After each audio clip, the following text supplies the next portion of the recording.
Hello, everyone. Welcome to our Consumer Zodiac webinar. My name is Mark Graham, and today we'll be exploring the shifting beliefs, the values, and needs of 10 key audience segments to help you better connect with your customers or your brand fans. If you haven't joined us for one of these presentations in the past, we host these pretty much monthly to give our members another means of exploring the trend reports and analysis that we produce daily at Stylus. And it's also an opportunity for our members to hear directly from our in-house industry experts. And these are the people who are traveling across the globe to investigate new emerging trends. They're gathering that information from industry experts, trade shows, conferences. They're making sense of those trends, finding the patterns and the cross-industry impact, and then distilling those into coherent themes. And they're, of course, the ones who deliver the research and analysis as well. That's done by the written reports on the site, by live events, workshops, and through webinars like these. And just picking up on that thread for a moment, I think it's worth giving a quick overview of Stylus and our membership service before we get really rolling here. And I'm aware that we have a number of new members listening in today who may still be getting up to speed on Stylus, and we have a number of people who are thinking about becoming Stylus members listening today. So I just want to take a quick moment to explain sort of who we are, what we're about, so you know where this information is coming from today. And I promise I'll be quick and we'll be in to the meat of the presentation before you know it. But here at Stylus, we specialize in serving up trends, research across 20 different industries to more than 450 consumer-facing brands. And we tend to work with innovation, insights, marketing, and design teams at some of the world's biggest brands to help them drive or fast-track their innovation and growth. We do this, generally speaking, by addressing two key issues that we see time and time again that inhibit a brand or an organization's ability to innovate or be creative. And the first is a single industry mindset, and that's really the tendency to rely on the same old sources for ideas and inspiration, and that ultimately leads to lackluster product development and poor consumer engagement. And the second issue that we consistently see our members sort of struggling with or dealing with is restrictive organizational silos, and that's where complex internal structures can lead to isolation and stagnation, where organizations become unable to really adapt to the shifting needs and desires of their consumers. So how we really help our members is one, we provide a cross-industry source of new ideas to help you deliver stronger products and connections with your consumers. And secondly, we help members to really connect the dots between their insights, their product development teams, their marketing teams, retail teams, to help them break out of those restrictive organizational silos and have a more holistic view of their brand in order to drive growth more efficiently. And we do these two things via a number of ways. We publish over 300 cross-industry trend reports each year. We're at all the leading trade shows and key industry events, synthesizing the ideas and the new product developments at those events. We have 50 in-house industry experts and over 100 contributors, and a dedicated client services team, all offering support and validation to our members. We offer exclusive members-only biannual innovation forums. There'll be more on that a bit later. Monthly webinars like this one presented by our in-house analysts, and we also offer advisory for more bespoke projects for our Stylus members. So that gives you a quick overview of who we are and what we're about. If you have any questions about any of that or how we can help, please do get in touch. You can drop us a line at innovation@stylus.com. But as we all know, we're here today to look at the Consumer Zodiac and the 10 key consumer segments that you need to be aware of. So we'll move on to that. Today we're looking at changing attitudes, behaviors, and contexts, key drivers changing the commercial landscape, and how emerging values and lifestyles are shaping consumer motivations, and more. And if you've seen the 10 Consumer Zodiac reports on Stylus.com already, there's still much to be gained by listening in today. This webinar will look at those Zodiac reports through the lens of 10 consumer trends, which are designed to really bring those reports on the site to life and add another layer of depth and insight to that piece of work. So I made mention of our in-house industry experts a moment ago, and I'm delighted to be joined by two of them here today in our London office. Leading you through the 10 consumer segments today, we have Haley Ard with us. Haley heads up our consumer lifestyle team here at Stylus. And joining us in her first ever Stylus webinar, we have Kate Johnson with us, who supports Haley on the consumer lifestyle team as well. And so that is way more than enough from me. It's my pleasure now to hand you over to Haley to dive into the Consumer Zodiac. Thank you, Mark. I'm really excited to share our latest Consumer Zodiac today. And what's really special about it is that it offers consumer intelligence on the 10 new segments Mark mentioned that our research has shown to be very important. Together, these segments give you a great overview of how people's attitudes and behaviours are going to change this year. And they do that by looking at three key filters: age, values, and lifestyle. So in our age section, which is the amber part of the wheel you see now, we have insights on power boomers, savvy midults, and Gen M, that's millennial Muslim entrepreneurs. These are three important demographics to look at for 2017 and beyond. In our teal values-driven part of the Zodiac, we turn a spotlight on four influential segments: the outgoing overachievers, playful escapists, happy homebodies, and finally, nature embracers. And lastly, in the purple part of the Zodiac, we look at how people are rethinking relationships, blending lifestyles, and even falling into chaos. These are significant lifestyle shifts. Today, we're going to take you through the top 10 consumer trends that emerge from the Consumer Zodiac as a whole. We'll explore how each of these trends relates to the individual segments of the Zodiac and also to our wider reporting over at stylus.com. So, for example, our first trend today, the Purpose Collective, looks at how the nature embracers and Gen M parts of the Zodiac come together to form one important consumer driver. And the rest of the trends we'll be looking at today are healthy headquarters, self-sharpeners, flying solo, renegade feminism, mature movers, parent networks, hive mentality, the escapism economy, and finally, my personal favorite, invisible affluence. So without further ado, here's Kate with our first trend. Thanks a lot, Hayley, and hello to everybody. Our first trend is the Purpose Collective. Members of this group are demanding a more mission-minded approach to life. They're driven by a desire for simplicity, focus, and heightened self-awareness. Now, this could be by committing to small, frequent acts of purpose, such as tending to a garden or indoor plants, or rising to a higher mission for the greater good of society. Green is the new black. Consumers are focusing more time on nurturing a garden or indoor plants than ever before. Millennials are driving this trend. In 2015, 5 million of the 6 million new gardeners in the US were actually aged 18 to 34. Pantone named greenery its color of the year for 2017, with the zesty yellow-green hue symbolizing people's longing to connect with nature.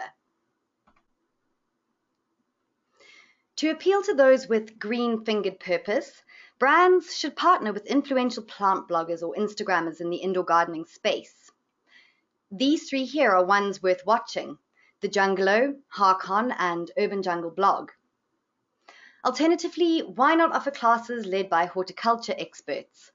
After all, 65% of US millennials would attend an in-store workshop to enhance their growing skills.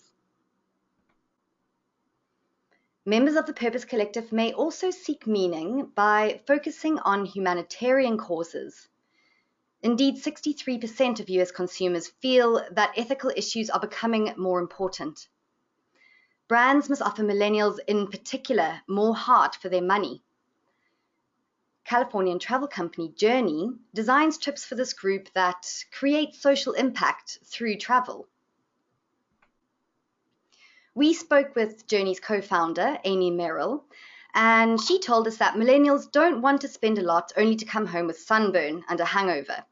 They want an immersive experience that connects them with locals, allows them to make a positive impact, and be part of a meaningful story while they're there. A rapidly growing segment of middle-class millennial Muslim entrepreneurs, or Gen M as we call them in our Zodiac, are creating products and services that have a positive social impact. Helping them fund their endeavours is crowdfunding platform Waqf World, which launched in August last year. The name means an endowment made by a Muslim to a religious, educational, social, or charitable cause. Waqf World is designed to support charities and businesses that provide services such as humanitarian relief, social enterprise, and religious activities. Now on to our second trend, healthy headquarters. By 2020, the global workplace wellness sector will be worth $55 billion, up from $43 billion in 2015. This year, we can expect to see more creative solutions to combat the burnout epidemic. To meet changing employee needs and boost wellness, smart companies are embedding new tech products into healthy headquarters. Ad agency RGA's newly refurbished New York office has light bulbs embedded with microchips that adjust themselves throughout the day to mimic the daylight outside. The system enhances overall well-being by ensuring that everybody gets the same amount and quality of light. High-tech products are emerging that make for a more relaxing office experience. Altwork, for example, has developed a robotic desk for just under $4,000 that allows employees to lie down while working. Am I doing that right now? The Altwork station, which you can see here, combines a desk, laptop stand, screen, and chair in one piece of furniture that can be moved electronically into different positions to make you more comfortable. Workplace discord due to miscommunication is also set to disappear, thankfully, as colleagues start meeting in VR spaces instead of your usual emails or phone calls. The technology lets employees relay subtle, non-verbal cues that might otherwise be lost. There's a new developer's version of the HoloLens out that is the first ever holographic computer with a headset. It lets users interact with high-definition holograms in physical surrounds. So colleagues might use this to communicate remotely by drawing on screens to overlay holograms in the other person's environment. That's very Minority Report, isn't it? It actually sounds like a product that our next consumer group, the self-sharpeners, would be interested in. So who are the self-sharpeners? They're outgoing overachievers who are ambitious and motivated by learning. Moving on from the wellness focus we saw last year, Better Off is now rooted in exploration and self-development. In fact, nearly 3/4 of American adults consider themselves to be lifelong learners. They're boosting brain power with apps like Whale, which is a social network that basically lets users send questions to influencers and experts who will then send them back answers in video format. This value exchange marks the start of a knowledge economy, the cornerstone of new luxury. Expect a growing appetite for fitness formats that increase mental agility. One example is Equinox's Headstrong, which is a conditioning class designed to boost brain health along with your physical fitness.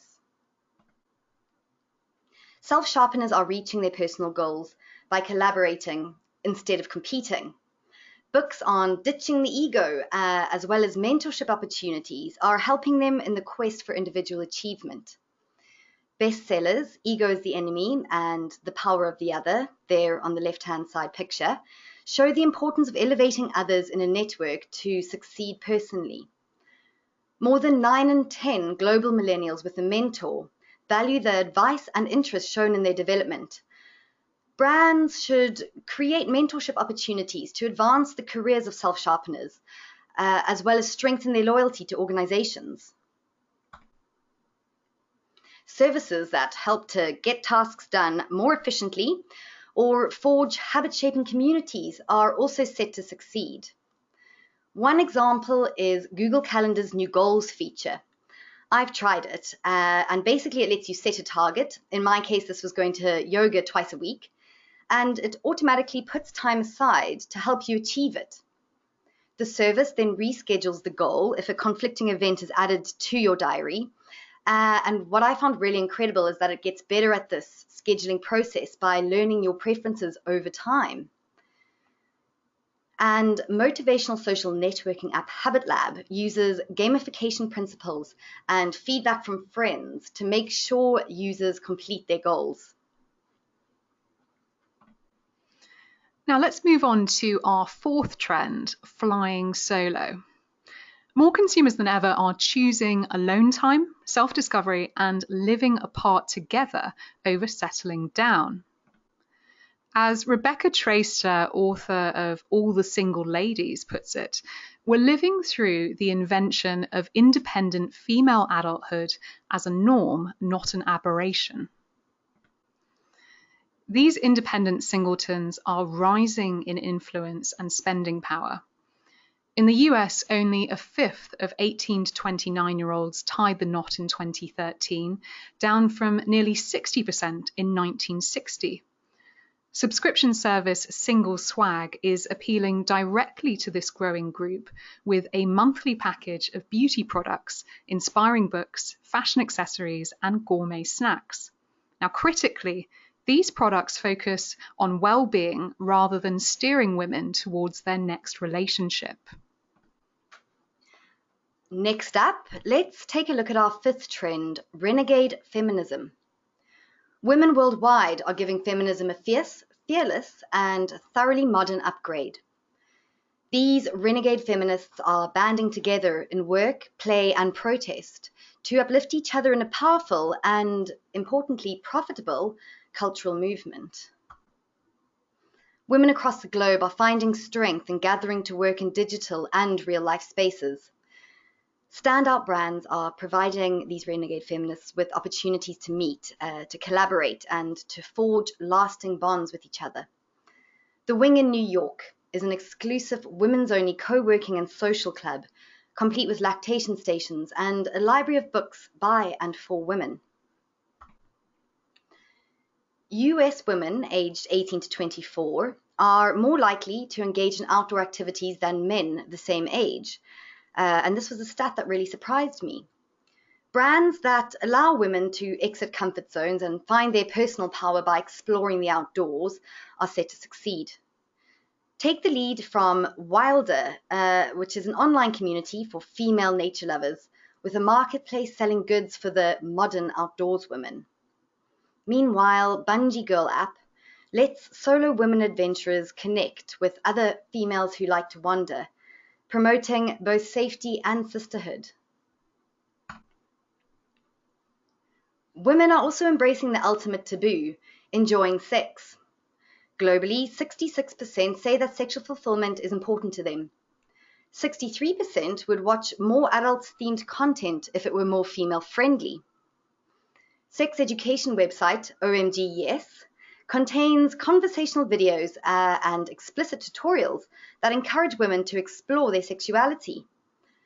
The site has over 120,000 subscribers, including celebrity feminist Emma Watson. Women believe there is still work to do when it comes to gender equality. Renegade feminists are subscribing to popular email newsletters by and for outspoken women, such as Lenny Letter and The Bleed. They're also joining marches against misogyny, such as the Women's March held in January this year. And on the right there is actually a picture I took at the one in London. The takeaway for brands here is that women want to know what a company stands for, and they'll gravitate to those taking a bold stance on issues that impact them. At number 6 on the list, we have the mature movers. These citizens of an ageless society are hot-footing their way to healthier and more productive later lives. Mature movers are set to change the consumer landscape through their purchasing power, ravenous appetite for experiences, and positive approach to aging. An optimistic generation, mature movers are enjoying the best years of their lives in middle age. 3/4 of over 45s in Italy, France, and the UK feel happy, while 70% are satisfied with their achievements in life so far. Brands should ditch outdated representations of over 50s and wake up to an optimistic, vital generation with a desire for adventure. Call them power boomers. Boomers are moving beyond acquisition mode and are more interested in seizing the day now. US retirees will spend an estimated $4.6 trillion on leisure travel over the next 20 years. Startups like the Freebird Club, a travel-based social network that helps over 50s enjoy social travel and homestays, are appealing to this lucrative market. Founder Peter Mangan told us that his vision is for over 70s to be whizzing around Europe on Interrail and staying with each other instead of staying in youth hostels. Boomers now go to more music events per year than millennials and nearly as many food, drink, and athletic events. Last October, the Desert Trip Music Festival featured a lineup of classic rock stars, including Bob Dylan and the Rolling Stones. Nicknamed Old Cella, the Californian festival was promoted to a boomer audience with a lighter music schedule of 2 bands a night instead of dozens each day. The high-end amenities included golf packages, Pilates classes, and even multi-course meals prepared by gourmet chefs. Now, it's not all play for these mature movers, however. Growing numbers are becoming encore entrepreneurs by starting new businesses in their 50s and 60s. This enables them to become their own bosses, pursue long-held dreams, and also forego the ageism of the workplace where they might be overlooked for younger, cheaper employees like me. In 2015, 24% of new entrepreneurs in the US were boomers, and 84% were employed before starting their businesses and did that because they saw market opportunities. And now for a more family-oriented focus. Let's take a look at parent networks. The fastest growing social networks are focusing on helping parents build connections. These parent networks range from online communities for savvy midult dads to dating apps that matchmake millennial moms. When it comes to parenting, today's savvy Gen X midults value frankness and realism, alongside a healthy dose of humor. 78% of Gen X dads in the US are spending more time with their kids than their fathers did with them. Many of these dads are taking to their social media networks to dote on or even discipline their children. Online dad Patrick Quinn started the Cheerio Challenge internet craze. Now, if you haven't spotted this on your social feeds, what he does is invites dads to stack as many Cheerios cereal pieces as possible on sleeping children and then share their photographic evidence on social media. Meanwhile, instead of telling his teenage daughter to stop posting sexy selfies on Instagram, Chris Martin, and no, not that Chris Martin, decided to recreate the images himself. His Instagram account, where he describes himself as that selfie dad guy, has amassed more than 45,000 followers. Peanut uses a similar format to dating apps to connect moms or soon-to-be moms by location and favorite pastimes. Users answer questions to establish their profile, and these could be, how far along their pregnancy they are or what they enjoy doing. The app then matches users with similar interests and life situations. With the tagline, "Meet as mamas, connect as women," the app will appeal to millennial moms who really have little time for the derogatory idea that motherhood and homemaking defines their identity. And another social networking app, Winnie, helps parents by offering information about nearby kid-friendly places, as well as details of facilities such as stroller access or baby changing areas. A stories function allows parents to relate their personal experiences with the place, either good or bad, providing this Yelp for parents-like appeal. It's a really great example of how brands can engage with parents by offering a virtual community for support and advice. Now on to our 8th trend, Hive Mentality. Buffeted by uncertainty and discomfort, consumers in chaos are hardening their positions as they navigate an increasingly volatile world. A new era of distrust is driving people towards community, collectivism, and advocacy. Trust in government, media, businesses, and NGOs is at an all-time low across the world.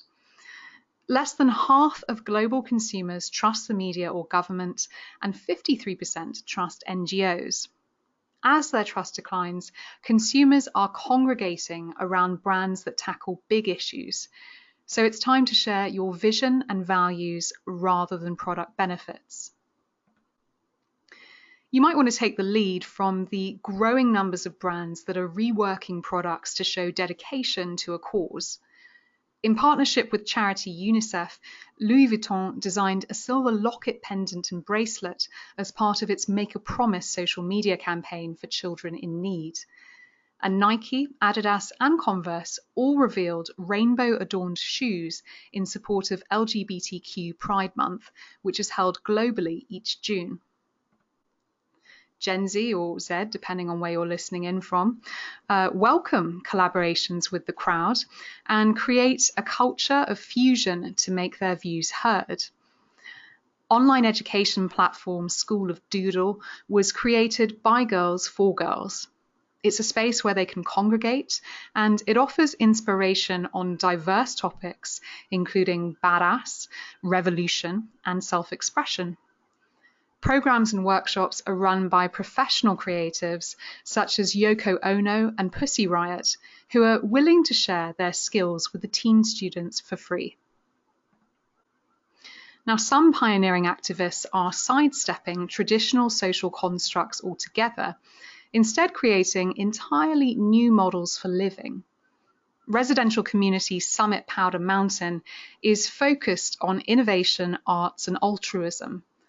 The village is in Utah, and its members are crowdfunding an extension to include more than 500 home sites. The community describes itself as a new kind of neighborhood where friends, family, and changemakers gather to catalyze personal and collective growth. Along with creating this hive mentality that Hayley's just explained, ongoing daily pressures, be they political, financial, or just too much tech, are also driving the escapism economy. This is our 9th trend. Escapism is gaining popularity as an antidote to accelerated and stressful living. Self-soothing through play is the new self-care. The escapism economy has arrived.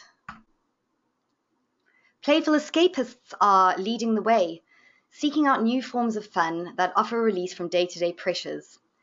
Their key values include entertainment, imagination, and humor, as you'll see on our Zodiac infographic. Nostalgic experiences that transport them back to a more carefree time of their life are proving particularly popular. Smart brands should tap into this desire with activities that spark enjoyable memories. Pop-up bar Borley Borlison in London has a pit where guests can frolic in colourful balls. Cocktails on offer at the venue contain retro candy such as wham bars and pink shrimp foam. When it comes to entertainment, Playful Escapists want brands to deliver less fleeting, more immersive experiences that completely transform reality. The Headlands Gamble lets participants star in a live-action thriller story for the entire weekend, playing detectives investigating a missing racehorse in San Francisco. The mystery adventure trip sold out last year. And the Walking Dead experience at Universal Studios Hollywood, in which participants fight to survive in a zombie-infested world, drove a 35% surge in millennial custom. Old school games and electronics are also winning kudos with nostalgic Playful Escapists. Nintendo's classic mini NES gaming console sold out across the UK within 4 days of launching in November last year. The console is loaded with hit games from the 80s, including Pac-Man and my favorite, Super Mario Brothers. As you can see in the picture on the left, it replicates the design of the original model released in 1985, which I like to think is not that long ago, given it's also my date of birth. Nokia announced that its 3310 handset is back at this year's Mobile World Congress in Barcelona.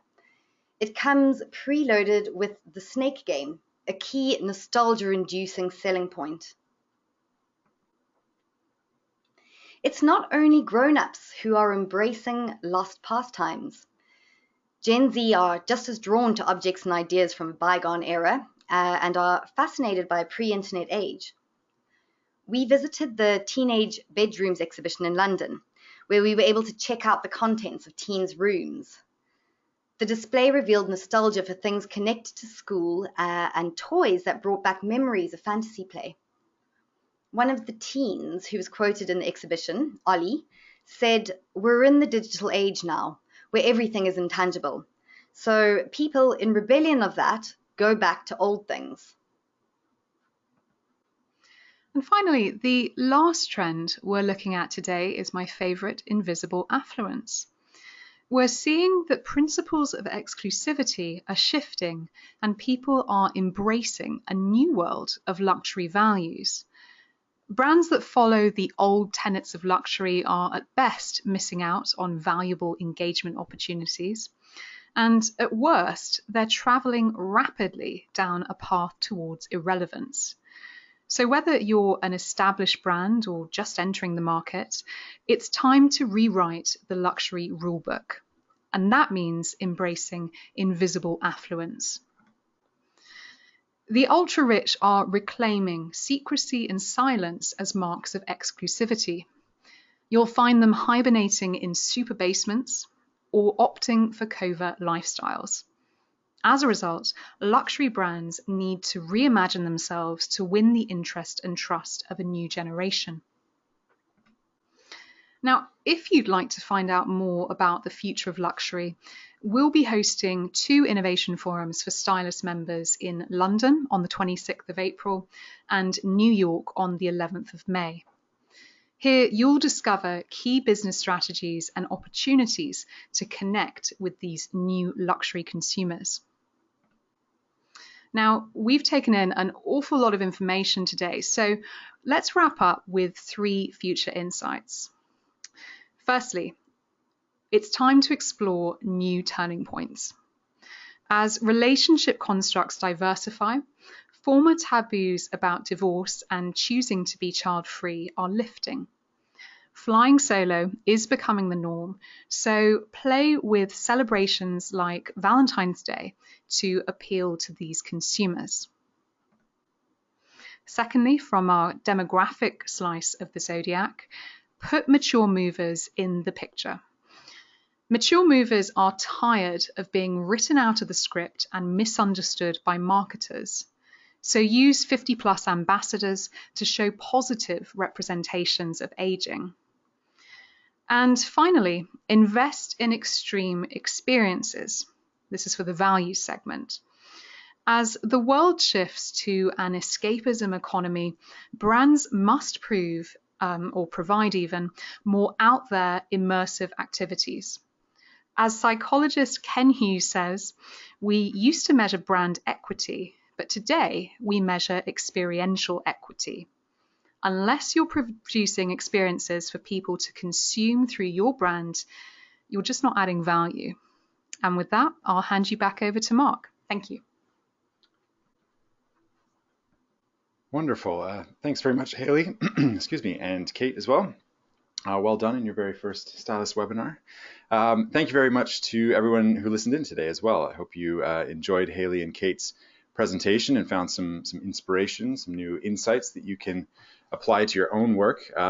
If you would like to go back and revisit anything in today's webinar, as usual, we'll be sending the link to the recording along with a brief survey to everyone listening in the next few days. It'll also be live on stylus.com on the webinars page and on the Zodiac landing page. Those links on your screen now. And I mentioned before the webinar, referenced the published reports that complement today's presentation. If you're a Stylus member and haven't had a chance to read those 10 reports yet, I do encourage you to do so. They really do sort of supplement the content that you heard today, and they'll give you sort of the full picture of the Consumer Zodiac, and you can find those at stylus.com/zodiac-17.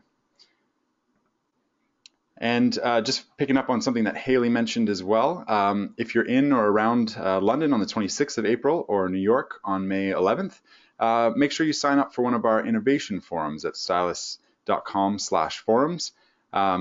These kind of building on trending topics and areas of interest that have been expressed by Stylus members. The spring forum will be looking at what we're calling the new rules of luxury, as Haley again sort of referenced a moment ago. Our innovation forums, they're an opportunity for our members to come together, to meet peers, colleagues, industry experts, our own team, to learn about the latest trends and tech innovations that are impacting on consumer lifestyles, product development, and engagement. So Stylus members do sign up for that now if you haven't already. So that brings us to a close today. I would like to thank you again for tuning in. Thanks again to Haley and Kate for an excellent presentation. And we hope to see you at one of our innovation forums soon. We'll see you later.